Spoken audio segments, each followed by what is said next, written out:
Semalam kita tutup kilang untuk meraihkan staf-staf Khairul Amin di bulan Ramadan. So ni rutin wajib yang KL akan buat setiap tahun untuk menghargai staf-staf kita lah.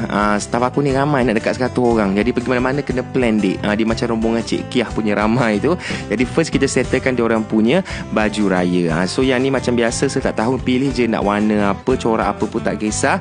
Ada yang minat hijau, bergendi, shimmer-shimmer boleh lah. Yang penting laki dapat complete set baju dengan samping, yang perempuan pula dapat complete set baju kurung dengan kain tudung. Okay, so now dah settle semua, kita bawa diorang pergi beli barang dapur pula untuk persiapan raya dengan family diorang. Ni part yang paling aku suka sebab kau boleh tengok ragam seorang-seorang. Ada yang kenal barang dapur, ada yang tak kenal.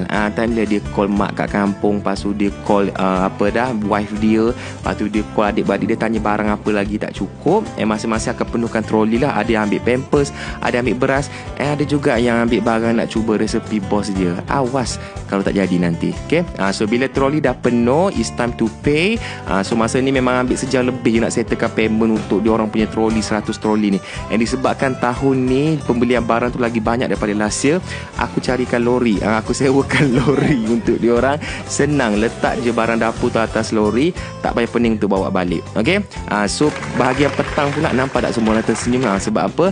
Kita akan bagi duit raya macam biasalah. Yang ni diorang boleh guna untuk tambahkan lagi persiapan hari raya diorang nanti. Okay, so belah malam pula kita belum lagi, ada juga kita bagi diorang kuih raya tahun ni, dan juga extra sampul raya yang aku bagi kat customer tu, staff-staff pun dapat jugalah. Okay, so malam tu pula kita bawa diorang pergi buka puasa dekat hotel. Yang ni makan mewah-mewah sampai kenyang, buffet Ramadan tu. And alhamdulillah lah semua happy. KA pun happy dapat kongsi rezeki dengan staff. Harap tahun depan tahun seterusnya kita boleh buat lagi macam ni. Selamat Hari